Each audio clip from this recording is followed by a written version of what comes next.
Moin. Ja, der Bundesrat für Niederdeutsch und das Niederdeutsch-Sekretariat, vertreten durch Frau Christiane Ehlers und Saskia Luther, haben sich verabredet zu einem Gespräch über Niederdeutsch und Sprachenschutz mit Herrn Johann Saathoff von der SPD. Herr Saathoff ist allen Niederdeutsch-Sprecherinnen und Sprechern lange bekannt, nicht nur durch seine niederdeutschen Reden im Bundestag, sondern auch durch die Arbeit zwischendurch, zum Beispiel im beratenden Ausschuss für Fragen der niederdeutschen Sprechergruppe. Herzlich willkommen, Herr Saathoff. Ja, besten Dank, Frau Luther, Frau Ehlers. Moin miteinander. Ja. Ja, und Bundestag, damit wollen wir auch gleich starten, Herr Saathoff. Wir hatten ja 2017 die letzte, ja, fast denkwürdige Debatte zu den Regional- und Minderheitensprachen im Bundestag. Diese Debatte hat für die niederdeutsche Sprechergruppe sehr viel gebracht, sehr viel erreicht und wir können uns darauf auch immer wieder beziehen. Nun ist das schon eine Weile her und uns wäre sehr daran gelegen, dass auch in der kommenden Periode eine Debatte über Sprachenschutz gern natürlich zusammen mit den Minderheitensprachen stattfinden kann. Wir haben uns da bereits längere Zeit darum bemüht, ist noch nicht so ganz von Erfolg gekrönt gewesen. Vielleicht können wir das ja anschieben und würden Sie gern konkret fragen, ob Sie sich vorstellen können, dass Ihre Partei diese Initiative einbringt in den Bundestag. Ja, natürlich. Das können wir uns super gut vorstellen. Und ich persönlich würde mich auch freuen, wenn es gelingt, dass es nicht bis zum Ende der Legislaturperiode geschoben würde, sondern möglichst an den Anfang gesetzt wird. Wir versuchen das schon einige Jahre, nochmal wieder eine neue Debatte auch einzurichten. Das hat bisher nicht geklappt. Es hängt auch so ein bisschen an der Frage, zu welcher Uhrzeit. Es wäre natürlich auch sehr unglücklich, wenn das 2 Uhr nachts stattfindet und wir geben unsere Reden zu Protokoll, sondern man muss unsere Sprache auch hören können dann. Und ich kann Ihnen für die Sozialdemokratie sagen, Sie haben unsere absolute Unterstützung in dieser Frage und ich selber werde auch sowohl in meiner Fraktion als auch darüber hinaus immer mal wieder an der Tür klopfen und sagen, jetzt wird es aber wieder mal Zeit für eine Bundestagsdebatte zu unseren Sprachen. Das ist sehr schön und das nehmen wir gerne mit in die Sprechergruppe und sehr gerne auch eher zu Beginn der nächsten Legislaturperiode als am Ende. Da haben Sie völlig recht. Ja, wir sind ja schon relativ gut sichtbar im politischen Alltag. Also wir, meine ich jetzt die niederdeutsche Sprechergruppe. Was wir verstärken wollen, das ist die Sichtbarkeit und auch die Teilhabe der jungen Leute. Ja, und da würde Christiane, Frau Ehlers, vielleicht gleich anschließen. Ja, nur wenn wir eben es schaffen, wirklich schaffen, junge Menschen auch Gelegenheit zu geben, dass sie ihre Wünsche und ihre Bedürfnisse adäquat adressieren können. Nur dann kann natürlich auch, kann die Politik auch reagieren und entsprechende Angebote schaffen. Das heißt, für uns ist es eine große Herausforderung, Strukturen zu schaffen, eben die jungen Menschen an der Sprachenpolitik fürs Niederdeutsche und auch für die anderen Minderheitensprachen teilhaben zu lassen. Wir planen da in diesem Herbst eine erste Fortbildungsreihe, wo wir einfach Jugendliche einladen möchten und gucken, was sind das überhaupt für Themen, für die sie interessieren, was wollen sie. Und dazu sollen auch Gespräche mit Politikerinnen und Politikern möglich sein. Herr Saathoff, da würden wir gerne bei Ihnen an die Tür klopfen dann und mal fragen, ob Sie auch sich zur Verfügung stellen würden. Und ja, konkret würden wir Sie einfach fragen, wie Ihre Partei sich vorstellen kann, es zu unterstützen, dass man jungen Menschen diese Teilhabe an der Politik zum Sprachenschutz ermöglicht. Für mich war das eigentlich schon mein ganzes politisches Leben über ein spannendes Thema. Also ich war vor meiner Zeit als Abgeordneter Bürgermeister meiner Heimatgemeinde und wir haben 11 Kindertagesstätten, wo ich zum Beispiel dafür gesorgt habe, dass mindestens eine oder einer vom Kindertagesstättenpersonal Native Speaker Plattdeutsch ist. Und der die kriegte dann auch die Dienstanweisung, im Dienst nur Plattdeutsch zu sprechen. Also mit den Kindern Plattdeutsch zu sprechen, auch wenn sie eigentlich hochdeutschsprachig sind. Einfach, dass sie sich daran gewöhnen, dass es noch eine zweite Sprache in Ostfriesland gibt und sich an die Sprachmelodie gewöhnen, einzelnen Wörter eben auch kennenlernen. Und das war eigentlich von großem Erfolg geprägt. Bei meinen eigenen Kindern habe ich gesehen, dass Platt cool wird, wenn man so 16, 17 wird, weil man über Sprache sich auch abgrenzen kann, ein Stück weit. Und deswegen gibt es auch von der ostfriesischen Landschaft, gab es mal so eine Platt ist cool Aktion. Wir haben mittlerweile eine App, in der man also tatsächlich so eine Art Dictionary, in dem man ein hochdeutsches Wort eingeben kann, kriegt ein plattdeutsches Wort. Und ich gebe auch zu, wenn Sie es nicht weiter verraten, das ein oder andere Mal gucke ich auch rein wegen der plattdeutschen Sprichwörter, die man vielleicht gut in der einen oder anderen Bundestagsrede verwenden kann. Und ich bin natürlich gerne dabei, bei einem Workshop auch mit meinem Plattdeutsch sozusagen dazu beizutragen, was habe ich eigentlich erlebt als junger Mensch und später vielleicht auch. Hat mir Platt geschadet oder hat es mir geholfen? Und versuche vor allen Dingen bei solchen Gelegenheiten auch die Scheu vor Plattdeutsch abzubauen. Also viele sagen ja, der kann ja gar nicht richtig Plattdeutsch sprechen, aber in meiner Gemeinde gibt es allein mindestens 20 verschiedene Arten, Plattdeutsch zu sprechen. Also so regional extrem unterschiedlich und alle sind richtig. Nicht fast alle, bis auf meine, ist falsch, sondern alle sind richtig. Und diese Angst zu nehmen, ist, glaube ich, eine große Aufgabe für uns, auch für die Kinder. Und deswegen setze ich mich und natürlich auch mit mir meine sozialdemokratische Fraktion dafür ein, dass gerade junge Menschen auch bereit sind und Spaß daran haben, sich in Plattdeutsch zu unterhalten. Sehr schön. Ja, ich komme aus Nordfriesland, sehr gut Ostfriesland und wir verstehen uns Likas allerbest, oder? So ist. Einige Marken verstanden können wir uns immer. Ne? Und der eine auf andere sagt auch, oh, das ist aber nur platt, was da Brot wird. Aber am Ende verstehen wir uns. Und von daher, glaube ich, muss man diese Hemmung davor, dass man jetzt nicht genau das Plattdeutsch das Gegenüber spricht, einfach ablegen. Ich finde es auch ein besonderes Qualitätskriterium, dass beim dritten Satz Plattdeutsch ich weiß, aus welchem Dorf derjenige kommt, der vor mir sitzt. Also von daher, lass uns stolz auch auf die Vielfältigkeit unserer Sprachen sein. Das ist, finde ich, sehr wichtig und eigentlich wirklich was uns auszeichnet und auf das wir stolz sein können. Sehr schön. Ja, vielen Dank, dass Sie Ihre Unterstützung da schon angekündigt haben. Da glaube ich, können wir auch noch viel, auch von den Jugendlichen selbst auch noch viel lernen. Ja, genau. Gut, ein weiterer Baustein, der ganz wichtig ist für uns, sind die Medien. Da sind wir gerade mit dem Schleswig-Holsteinischen Heimatbund aktiv und haben die Kampagne Funkblock Stoppen angestoßen. Hintergrund, die Niederdeutsche Sprechergruppe ist gerade mal, wenn wir in die anderen europäischen Nachbarländer gucken, nicht wirklich zufrieden mit der Versorgung durch den öffentlich-rechtlichen Rundfunk, was das Plattdeutsche angeht. Das heißt, ich muss eigentlich genau wissen, wann kommt im NDR Platt, wo sind die einzelnen Sendungen? Mitunter haben die noch nicht mal eine feste Sendezeit. Ich muss mich wirklich sehr, sehr bemühen, um Angebote zu finden. Und gerade wenn wir so gucken, die Angebote, die da sind, an welche Zielgruppen die sich richten. Wir haben eben über junge Menschen gesprochen. Würde ich bezweifeln, dass sich jetzt Jugendliche, junge Erwachsene durch alle Angebote angesprochen fühlen. Aber wir wissen, dass die die Medien so viel dazu beitragen, wie Plattdeutsch auch wahrgenommen wird, auch in der Öffentlichkeit, auch bei jungen Menschen. Deshalb fordert die Niederdeutsche Sprechergruppe die Einrichtung einer niederdeutschen Medienplattform, die uns angebunden an die öffentlich-rechtlichen Strukturen, versorgt mit einem niederdeutschen Vollprogramm, 24 Stunden, 7 Tage, wo wir Inhalte auf Platt, und zwar über die Region, aber auch über die Welt, ganz wichtig. Ne? Auf Platt könnt ihr auch eins singen, nicht bloß das, was hier bei uns zu Hause passiert. Nein, auch über alle Konflikte, die gerade auf der ganzen Welt sind. Und dazu ein Online-Angebot, wo sich eben für die ganze Sprechergruppe Angebote finden. Wir sind da noch, die Kampagne ist gestartet, kommen immer mehr Unterstützer dazu. Wir brauchen aber natürlich auch aus der Politik Unterstützung. Da klopfe ich jetzt wieder bei Ihnen an, Herr Saathoff. Ja, ich muss dazu sagen, ich bin kein Medienpolitiker, sondern eigentlich Energiepolitiker und Politiker im Auswärtigen. Aber ich will an der Stelle nochmal Ihren Eindruck bestätigen. Also, beim NDR eine plattdeutsche Sendung zu finden, zudem noch irgendwie im Fernsehen, das ist fast unmöglich. Und wenn man eine findet. Also alle NDR-Redakteure, die Plattdeutsch sprechen, die sind mir auch persönlich bekannt.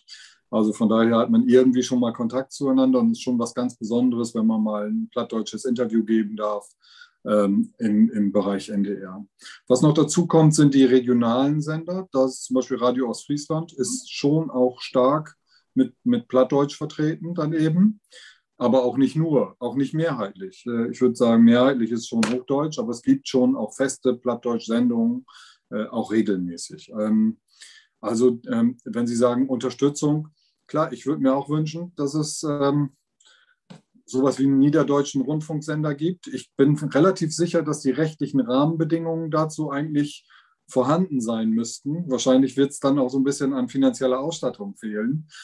Die kann ich jetzt nicht einfach so freudig zusagen. Aber was ich Ihnen zusagen kann, ist, dass ich schon die Notwendigkeit sehe, wenn man Plattdeutsch oder Niederdeutsch insgesamt erhalten möchte und auch die anderen Minderheitensprachen erhalten möchte, dann muss man dafür sorgen, dass sie auch besprochen und wahrgenommen werden. Und dafür sind Radiosender natürlich eine richtig gute Gelegenheit, auch darüber nochmal die Sprache aufzunehmen. Im Prinzip war das mit den Kindertagesstätten ja das Gleiche, dass sozusagen die Erzieherin dann auch so eine Art Radiosender war. Man hört die Sprache und lernt sie verstehen über die Zeit. Und deswegen haben Sie meine Unterstützung in dieser Frage absolut. Ich weiß nicht, wie man es genau umsetzt, einfach weil ich in dem Politikbereich nicht bewandert bin. Aber ich will gerne dabei helfen, vielleicht auch noch ein paar andere Unterstützer des Ganzen zu finden. Das ist sehr gut. Ja, ich glaube, wir können da auch von vielen Seiten Unterstützung brauchen. Wir haben neulich eine Konferenz gehabt, wo wir mit einer Vertreterin vom Sorbischen Rundfunk getroffen haben, die uns eben erzählt hat, wie sie das dort aufgebaut haben und wie die wirklich angefangen haben und den immer größer werden haben lassen. Und ich glaube, auch da können wir ganz viel voneinander lernen. Ne? Wenn Sie sagen, wir brauchen unterschiedliche Unterstützer. Wir sind ja nicht alleine. Wir sind ja nicht, wir haben hier in Deutschland gibt es die Minderheiten und in Europa gibt es so viele andere und da gucken wir uns eben auch an, wie läuft das dort? Haben die auch, ne? Der friesische Rundfunk, wie ist das das gelaufen ist, der aufgebaut wurde. Und also auch, wichtig ist ja, dass die Rahmenbedingungen überhaupt da sind, dass es möglich ist. Also weil ich bin ja in den 80er Jahren Jugendlicher gewesen und für uns war damals zum Beispiel Radio Veronica Top-Instrument, weil da einfach die besten Lieder liefen. Das war ein Piratensender auf einem Schiff in der Nordsee. Und den haben wir gehört. Nebenbei habe ich zumindest passiv Niederländisch gelernt dann. Also hören und lesen und verstehen kann ich das alles. Ich kann es nur nicht aktiv sprechen, weil ich nie geantwortet habe, logischerweise.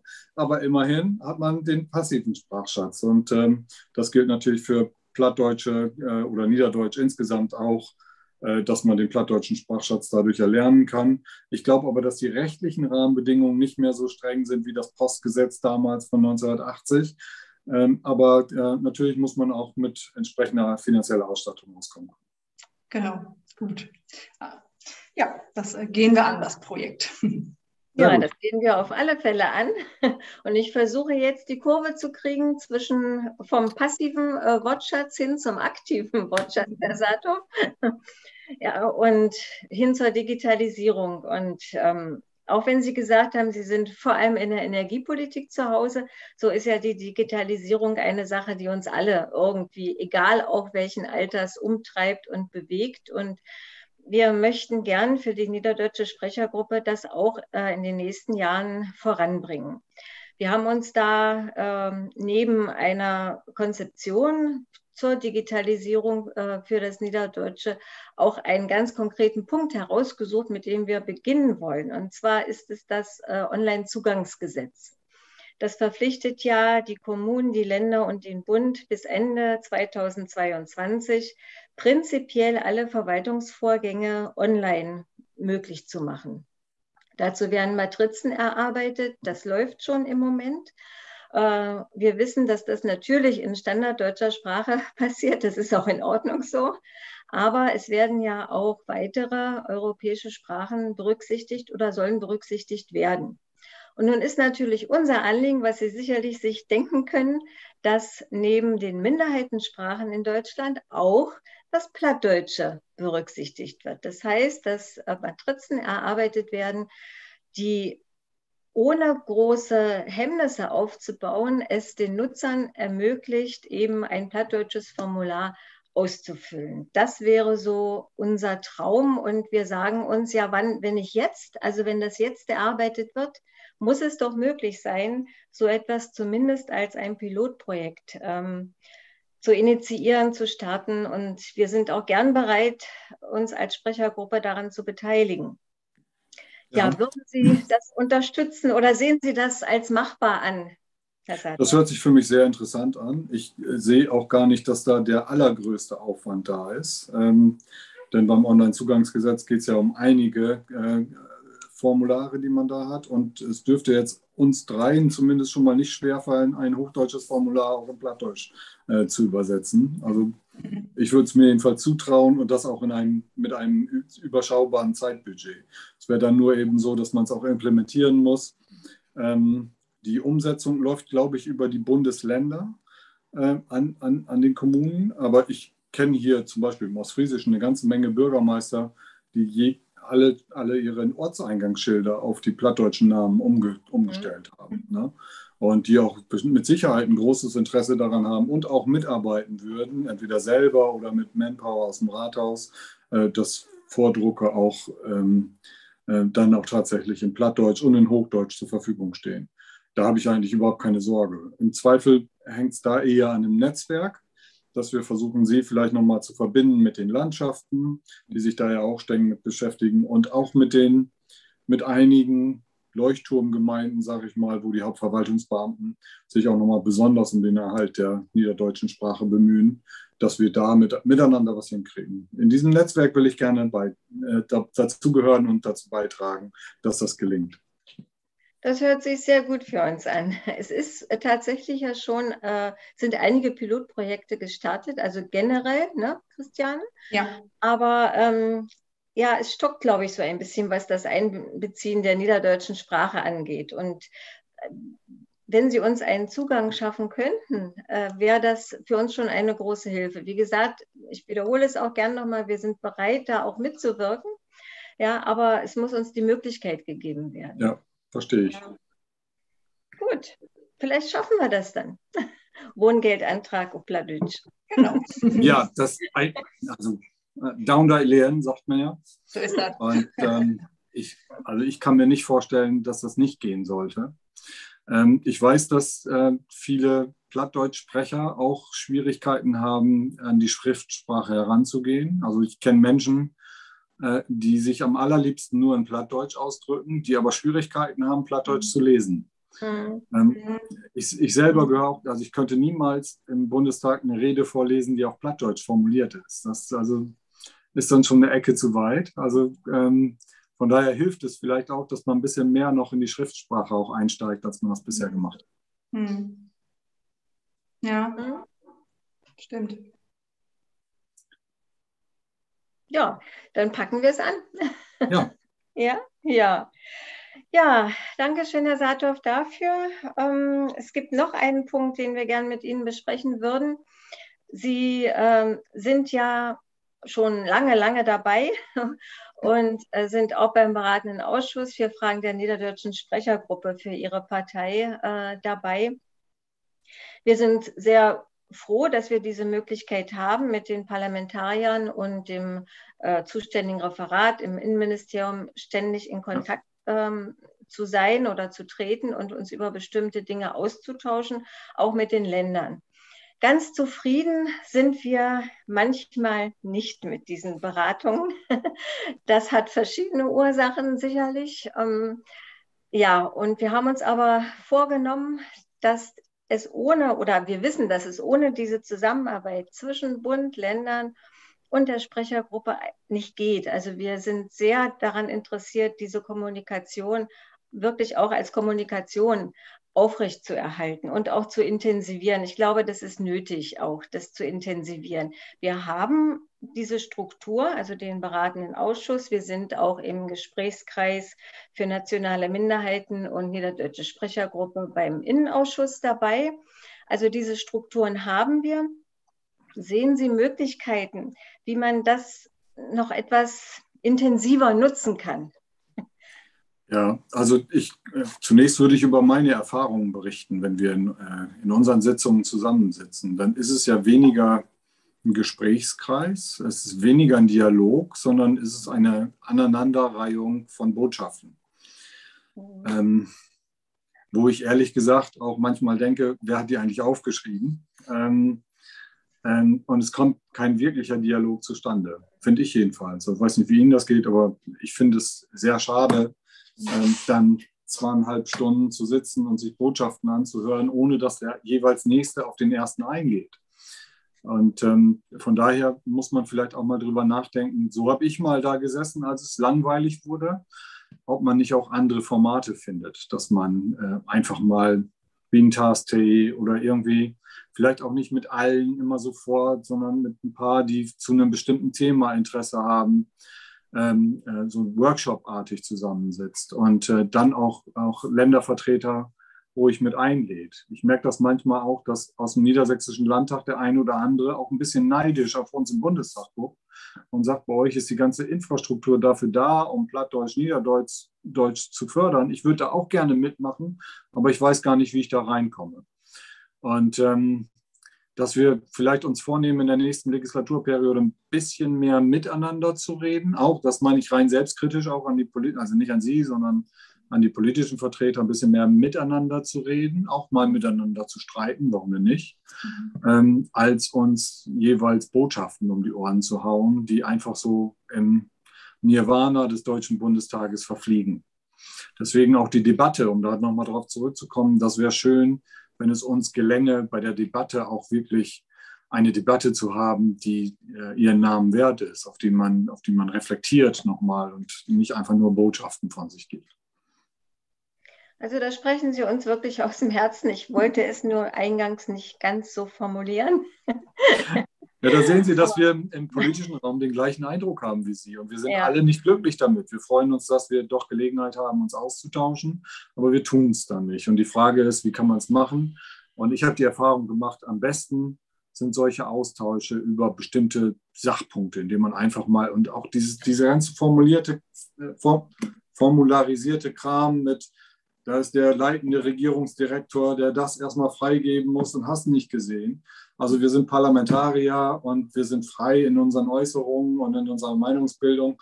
Und wir brauchen eigentlich kein ministerielles Konstrukt mit 700 Abzeichnungen von irgendwelchen Bediensteten, sodass irgendwas ganz glatt geleckt ist, aber ohne Ecken und Kanten dabei rauskommt. Und deswegen würde ich vielmehr so ein Gesprächsangebot Ihrerseits, kommt Binane bin Taste, und wer kann, der kann, und wer nicht kann, kann nicht. Und wir proten over meinetwegen das Online-Wörterbuch der ostfriesischen Landschaft und stellen das mal vor, dann haben wir mehr davon. Und wenn ich dann auch sagen kann, Mensch, ich bin jetzt für meine Partei bestellt, aber ich habe noch einen Kollegen aus MacPom, der hat eigentlich auch Interesse und der findet das total schade, dass er nicht bestellt ist, den kann ich mitnehmen, dann haben wir alle mehr davon. Also das ist ein sehr guter Vorschlag und ich glaube, das werden wir aufgreifen, Christiane. Ne? Das greifen wir sehr gerne auf. Ich stehe gerne bereit für den ersten Abend oder für den ersten Teenachmittag oder wie auch immer, um mal zum Beispiel das Online-Wörterbuch mal darzustellen. Das ist nämlich wirklich gut, das Online-Wörterbuch der ostfriesischen Landschaft. Da arbeite ich auch mit, obwohl ich kein Ostfriesisch hier mache oder nicht, aber ich verwende das viel.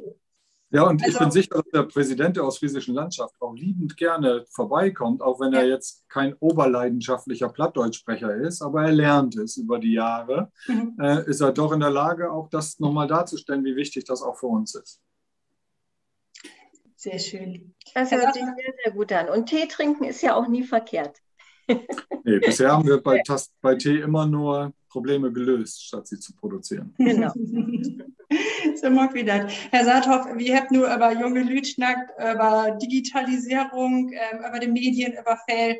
Wenn Sie nur mal sagt, wo braucht der plattdeutsche Sprache in Zukunft denn noch mehr Stütt und Stöhn? Wo mit wie ran, was geht Sie uns vielleicht auch mitten auf dem Weg oder was wird Sie auch anschauen?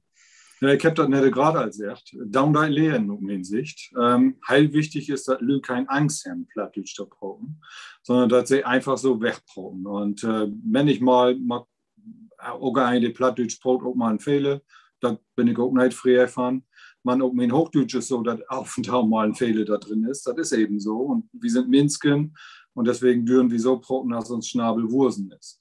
Mir geht eher darum, dass das möglich ist und das was moi, wenn sie das einige Marten in den Griff kriegen würden. Mir geht darum, dass Leute Plattdeutsch proten, die gehen so platt ohne Hollen, dass die irgendwie in Lach versetzt worden, für da sagt man ja eine Plattform zu haben. Plattform in doppelte Sinn. Ne? Also einsieht Plattform als Ort, wo man sie treffen kann, aber auch wo man platt miteinander proten kann. Und das anhand von Themen zu organisieren, so als wir das nicht gerade alle haben, wie wir einen Tee stören zusammen, wo wir proten mal over dit und das was besonders hilft. Das Minsken Marken, das Plattdeutsch proten kein Traditionsgedöns ist, sondern dass das eine heilnormale Sprache ist, mit der man sich auseinandersetzen kann und muss und die vielleicht das eine auf andere auch besser drücken kann, als andere Sprachen das vielleicht können. Und dass wir das heilnormal machen und nicht immer bloß, wenn wir ein Fischgehemd anhemmen oder wenn wir so eine Mütze aufhemmen oder sonst irgendwas, sondern dass das Tau uns Leben, der Tau hören da und dann man sich dafür nicht schamen muss, sondern dass man blieb darüber reden kann, dass man auch noch ein anderes Deutsch sprechen kann als bloß der Hochdeutsch. Und für solche Plattformen, da sind sie eigentlich, aus meiner Sicht, halb besonders wichtig. Und ich will nichts fordern, aber ich will an der Stelle anbieten, wenn sie da Hilfe auf Stillenbrücken von uns sieht, von Politik her, nicht bloß von mir, gibt ja auch für anderen in anderen Parteien, die sich auch für Plattdeutsch einsetzen. Da gibt ja überhaupt keinen Parteidissens, wenn man so will. Ohne die demokratischen Parteien kenne ich eine halbe Lüde gern Plattformen. Dann will ich das gern auch mit der beitragen, dass das möglich ist, dass wir so einen Krieg zusammen haben, die Mehrheit, also zweimal im Jahr ohne Führung von Ministerium zusammenzusetzen, sondern irgendwie auch so was als ein Krieg von Freunden ist, die sich für Plattdeutsch einsetzen. Herr Saathoff, vielen Dank für Ihr Wort, für Ihr Hilfe, die wir gern annehmen. Wie kommt drauf zurück, wie weht das, wie Sie an die Tür ankloppen dürft. Das ist gut, genau. Wie Sie in Berlin, wie weht, Sie sind da und ja, Sie sind für uns da. Wie sagt, herzlichen Dank. Ich sage auch besten Dank und allerbest. Allerbest. Ja. Wie seht uns? Und bis dann nochmal. Bis dann nochmal.